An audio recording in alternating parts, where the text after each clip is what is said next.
Olá! Começa agora mais um Saber Direito Profissão. Aqui a gente te ajuda a entender melhor as diversas áreas do direito de uma forma simples e didática. E nesta semana as aulas foram sobre direito civil. Quem esteve conosco foi o professor Flávio Grutti, que hoje eu recebo aqui para falar um pouquinho de carreira, de escolhas durante a trajetória da vida. Seja muito bem-vindo, professor. Muito obrigado, Mário. É um prazer. Já peço desculpas aqui que eu estou um pouco afônica, estou um pouco gripada, mas vamos para o nosso bate-papo, que é o que interessa. Eu nem percebi. Vamos lá. Professor, a gente teve essa semana aí uma aula sobre basicamente contratos, né? E a gente pode falar que os contratos, eles regem a nossa vida desde o nosso nascimento até a nossa morte. É isso mesmo? Exatamente. Eu costumo dizer que nós celebramos contratos todos os dias, de manhã, de tarde, de noite. Então é uma matéria que faz parte da nossa vida. E o direito civil ele é muito interessante justamente porque ele regulamenta tudo que acontece na sua existência, do nascimento até a morte. Eu costumo brincar também, Mari, que o direito penal nós precisamos conhecê-lo. Entretanto, para deixá-lo bem longe das nossas vidas, porque se chegar na nossa vida é porque algo deu de errado. E professor, você sempre quis direito? Essa escolha nasceu contigo? Nasceu comigo, eu sempre tive adoração pelo direito. Eu sou filho de uma família de policiais, então eu sempre respirei o direito. E desde a minha primeira infância, eu sempre disse, vou fazer direito. E ninguém quis te empurrar o penal, não? Fala, não, faz penal, fica nessa carreira. Olha, curiosamente, depois da faculdade, eu passei um tempo da minha vida como advogado atuando na esfera criminal. Mas foi apenas por alguns momentos. E depois eu ingressei no serviço público e fiquei um bom tempo. E quando eu saí do serviço público, eu já regressei e mergulhei profundamente no direito civil. Professor, o direito civil, a gente tem um campo aí de possibilidades, né? O que te levou para essa área especificamente? Bom, quando eu ingressei nos tribunais, eu trabalhei como assessor jurídico-chefe do Supremo, do STJ e do Conselho Nacional de Justiça, sempre atuando na área de licitações e contratos.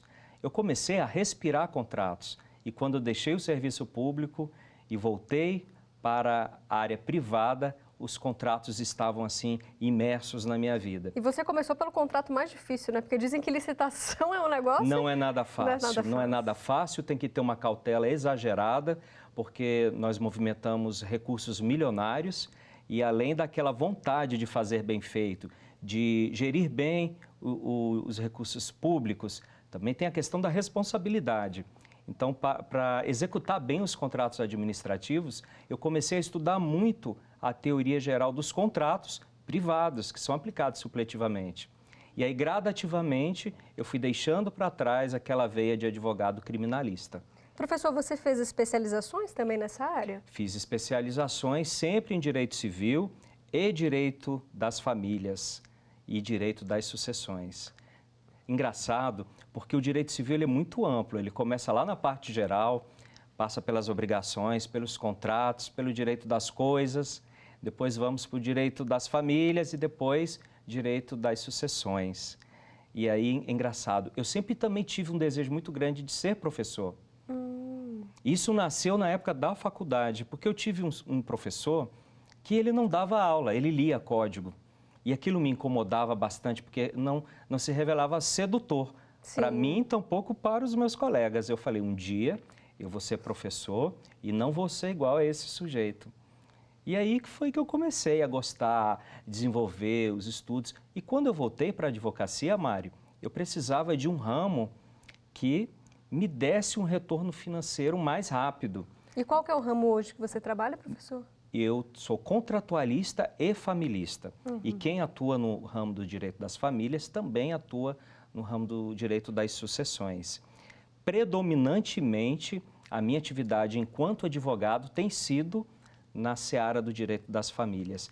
Hoje, eu posso afirmar para você, Mari, até para os colegas que estão ingressando agora na profissão, se optar por ser um advogado civilista, opte pelo direito das famílias, porque o retorno financeiro é mais rápido, mas tem que gostar de gente. Professora, eu vou até aproveitar o tema aqui para a gente comentar um dado que eu trouxe sobre a quantidade de casamentos que anda diminuindo e a taxa de casais que optam pelo divórcio crescendo. Segundo o IBGE, esse dado é do IBGE, Essa taxa aumentou 8,3% entre os anos de 2016 e 2017. Então, infelizmente, é uma área que tem cada vez mais demanda. Exatamente.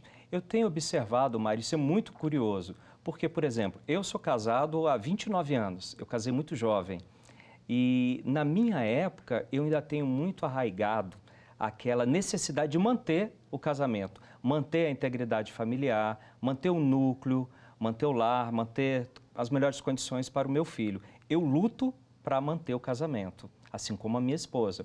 Mas os casais mais jovens de hoje, a doutrina que é passada para eles é no sentido de: está infeliz? Separa. Vai no psicólogo, o psicólogo está infeliz? Separa. E eu acho que não é por aí. Eu, por exemplo, quando eu atendo os casais, não raramente eu consigo reconciliar os casais. Era isso que eu ia te perguntar, professor, com essa visão muito bacana que você tem de família, quando você recebe esse casal que às vezes brigou por coisa boba, ou às vezes, né, tem objetivos diferentes, mas nada que uma conversa não resolva, você também atua como conciliador ali. Atuo. É muito importante que o advogado familista tenha essa sensibilidade bem aguçada. Olha, o advogado familista, quando recebe um cliente, ele tem que olhar não como mercadoria, mas como uma alma que está em conflito. Ele está sofrendo, ele está sensível. E principalmente com os nervos à flor da pele, né? Quando você chega à beira de um divórcio, é isso, né? Porque quando você vai divorciar, o que está acontecendo na sua vida? Está desmoronando tudo. A sua casa, o seu sonho, o núcleo, o carinho para o seu filho, tudo que você planejou vai embora. Por quê? O casamento, ele é um plano de união, não um plano de separação. Aí o que acontece? Em situações como tais, eu percebo que os casais estão precisando apenas conversar. Conta uma história pra gente, professor, que te marcou aí ao longo desses anos. Minha primeira causa, isso é bem engraçado, eu conto em todos os cursos que eu faço. Eu tinha saído do Superior Tribunal de Justiça, ou seja, eu tinha abandonado o salário fixo. Eu precisava ganhar dinheiro. E eu já tinha escolhido o direito das famílias como linha condutora da minha vida. Veio o casal, geralmente são amigos, e eu atendi o homem, e depois eu atendi a esposa, depois marquei uma reunião para nós vermos como seria o divórcio consensual. E o papo fluiu tão bem que eles se reconciliaram. Eu pensei que ia ganhar um belo dinheiro, aí eu ganhei apenas um café. Muito obrigada. Muito obrigado, ganhei um cafezinho, me fez bem. Aí tive a segunda cliente, mesma coisa. Conversei, estava em conflito, estava sofrendo, chorando muito, chamei o marido, reconciliei também. O que eu ganhei? Café com chantilly, porque aí nós saímos para comemorar, mas aí chegou um momento que me veio o insight. Peraí, eu estou aqui para advogar, é claro que eu tenho que fazer o melhor possível. Entretanto, eu tenho que manter o escritório, eu tenho que pagar minhas contas particulares. E o que me dá mais satisfação hoje é porque os clientes que eu atendi, mesmo quando eu estava representando a parte ex-adversa, ficaram meus amigos. É justamente por esse contato acolhedor que eu dou para o meu cliente. Não, isso acalma o coração, né? Você saber que Acalma. Literalmente uniu duas pessoas, né? Ou que, embora tenha feito a separação ou o divórcio, que essas pessoas conseguiram seguir a vida, mas de uma maneira racional, com maturidade, sem praticar alienação parental. Isso é muito bom, Mari. Isso é o lado bom da profissão. Não é só dinheiro. Mas se você conduzir bem as causas, se você humanizar o seu atendimento, se você fizer o acolhimento, vão falar bem de você para A, para B, para C. Isso é verdade. E aí os clientes vêm. É a melhor propaganda, né, professor? A melhor propaganda é a sua ética, a sua conduta. Professora, e nesse tempo, já teve algum caso também que você se envolveu assim emocionalmente? Ah, já teve sim. Principalmente no meu reingresso na profissão de advogado. Porque você fica com tanta vontade de resolver a situação daquela pessoa. Eu até posso lembrar uma situação que eu comecei a atender uma mulher que ela morava no Rio de Janeiro. Ela estava sofrendo violência doméstica e violência doméstica moral, tudo abrangido pela Lei Maria da Penha. Só que eu estava longe e, em certa ocasião, a mulher gravou as ofensas que eram lançadas pelo marido, agora ex-marido, e eu estava aqui em Brasília ouvindo aquela gravação. E eu não conseguia fazer mais do que eu poderia, senão aconselhá-la. Olha, faz isso, se ele fizer isso, não faça isso, aguenta, procura uma ajuda. E eu fui dormir, abre aspas, com aquela mulher, pensando no caso, ouvindo os gritos dela, ouvindo as crianças chorarem. Isso me abalou profundamente. É muito forte. E a partir desse momento é que eu vi a situação real que a mulher vive. E está crescente, né? A violência contra a mulher. É uma coisa impressionante, porque as reprimendas estão aí, as campanhas estão aí, esses criminosos estão sendo punidos, mas o efeito que nós estamos vendo é reverso. Estão aumentando a quantidade de denúncias de violência contra a mulher. Ou será que as mulheres agora estão divulgando? Eu acho que talvez elas tenham cansado também, né, professor? Também. Acho que a mídia tem um papel muito importante, o Estado tem um papel muito importante e cada vez mais essa conscientização eu acho que está chegando a quem precisa, mas ainda estamos engatinhando. É sempre bom lembrar, né, que ainda há muito para ser feito. Mari, funciona. Eu já tive casos próximos à minha família de mulheres, tanto mulheres jovens como mulheres idosas que estavam sob o manto protetor da Maria da Penha, com aquelas medidas protetivas, e na reaproximação de ex-maridos ou de filhos, elas chamaram a polícia. E aquelas que estão, pelo menos aqui no Distrito Federal, eu tenho observado isso, que é meu campo de atuação, é onde eu vivo. A ação da polícia é muito intensa, é muito rápida. E precisa ser. Precisa ser. O que não pode é para ficar calado. Exatamente. E elas ficam caladas porque tem dependência econômica, tem a dependência emocional. Como que eu vou viver sem essa pessoa? Exatamente. É verdade. Professor, e com esse cenário todo, você deixou o serviço público para investir na advocacia privada? Por quê? Calma. Eu deixei o serviço público porque eu não tinha vínculo efetivo. Eu não era concursado. Tá. Eu ocupava cargo em comissão, no Supremo, no STJ, no CNJ, e eu ficava muito feliz porque eu não pedia, eu era convidado. Talvez porque tenha feito um bom trabalho desde o início.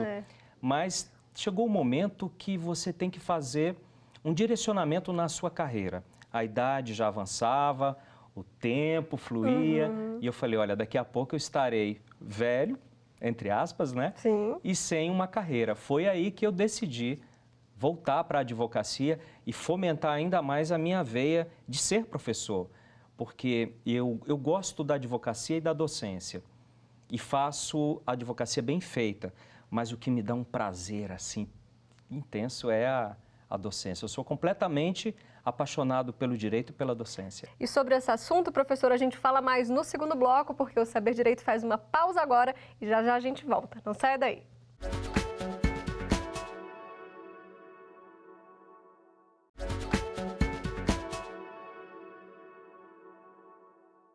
O Saber Direito Profissão está de volta e agora a gente fala um pouco mais então sobre as possibilidades de carreira para quem quer investir nesse ramo, professor, do direito civil, que é um ramo amplo. Então a gente pode dizer que, né, tem vaga para todo mundo, tem espaço para todo mundo. Como é que está o mercado hoje? Inflado, extremamente inflado. Nós temos milhares de faculdades de direito no Brasil. Todos os anos, vários bacharéis se tornam advogados e nós temos uma competição extrema, muito alta. Eu costumo dizer, Mari, que o mercado hoje aniquilou o profissional mediano. Isso é verdade. Hoje você tem que ser, no mínimo, muito bom. Ideal é que seja excelente, para que você tenha espaço. Na advocacia, principal é você também ter uma relação de amizades muito boa. Você tem que ter network, você tem que conhecer pessoas. Eu vejo muitos novos advogados, aquela luta para passar no exame de ordem, pegam a carteira e acham que a vida já mudou, e não é assim. É só o começo, É só o começo, mas é melhor começar com essa ferramenta, ser advogado, do que não ter ferramenta alguma. Então, se você não nasceu numa família tradicional que tenha deixado um escritório pronto para você advogar, você tem que adquirir a maturidade no mercado. E essa maturidade, ela não é rápida. Nós somos imediatistas. Nós pegamos a carteira da ordem e achamos que agora eu vou ganhar dinheiro. E não é assim. Essa geração ainda mais, né? A geração Ainda da mais, é uma ansiedade. impaciência. E a advocacia é a profissão de quem persevera.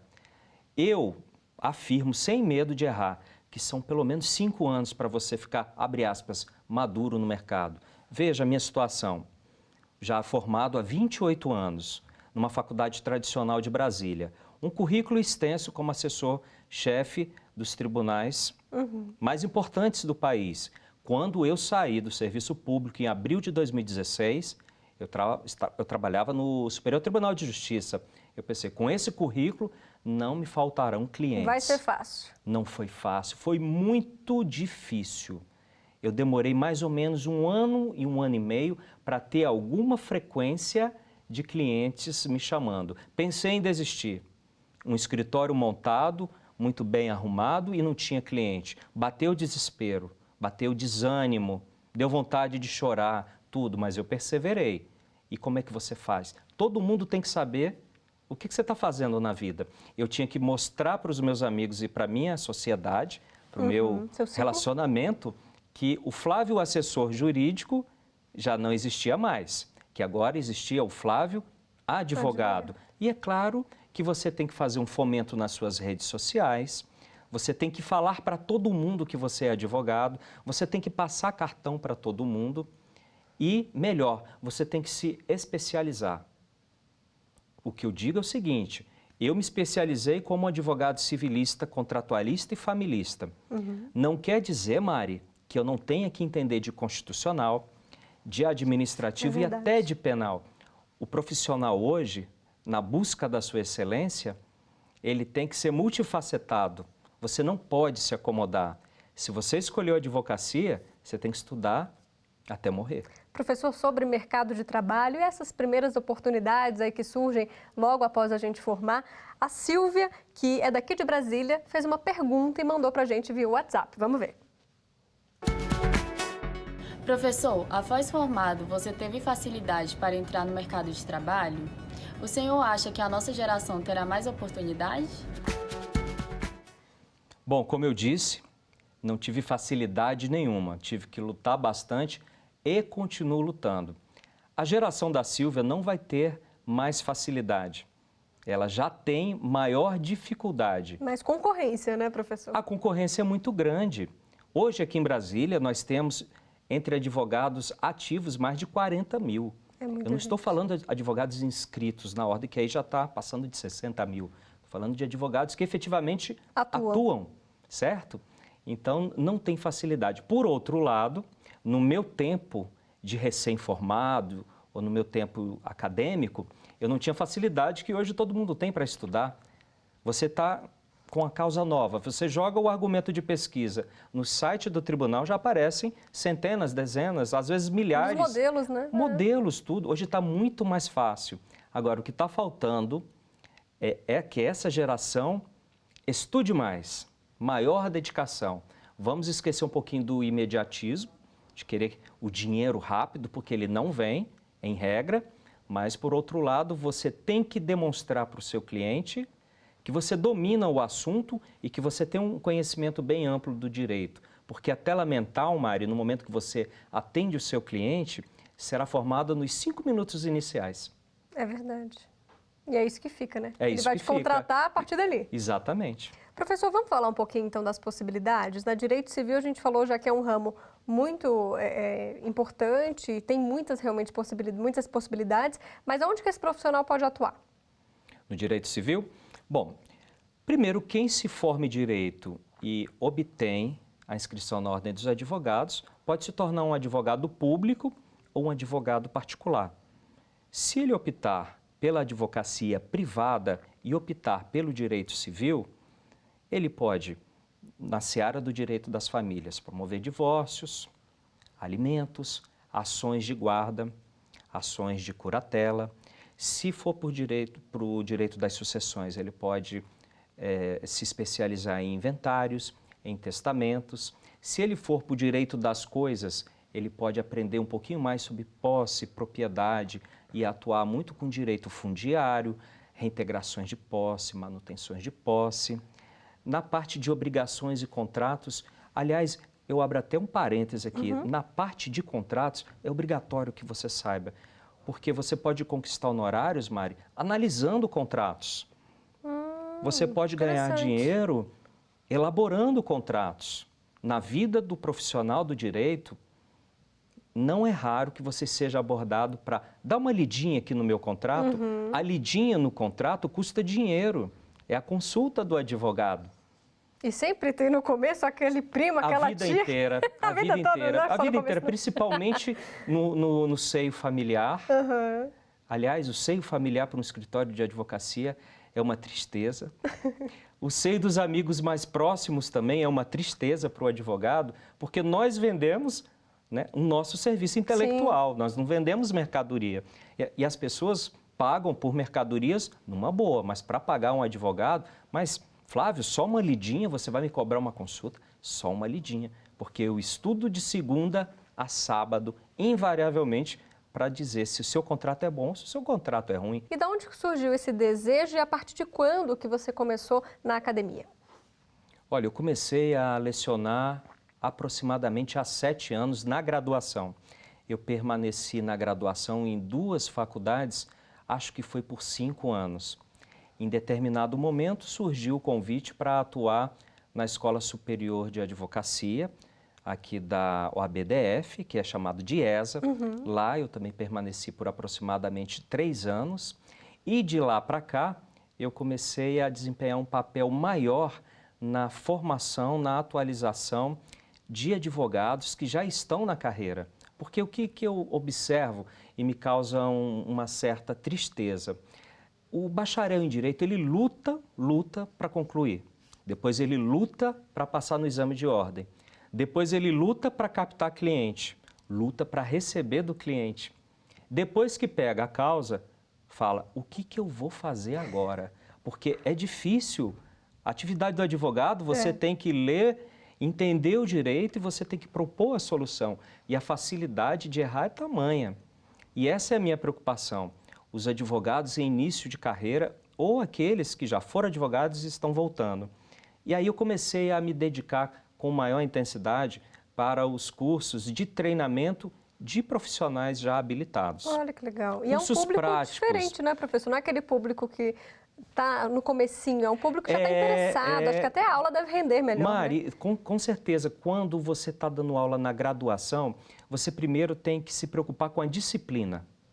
Depois que você disciplina, eu estou falando de conversa paralela, de atitudes, WhatsApp, né? WhatsApp, que é terrível para qualquer professor. Você está lá concatenando as ideias, querendo ensinar e o cliente não, a mania de cliente, o aluno é um cliente, né? Está lá no WhatsApp. Então você se preocupa muito com isso para depois ensinar. Agora, quando você vai dar aula de pós-graduação, eu dou aula em pós-graduação de processo civil e de direito civil, tanto em Brasília como no estado de Goiás.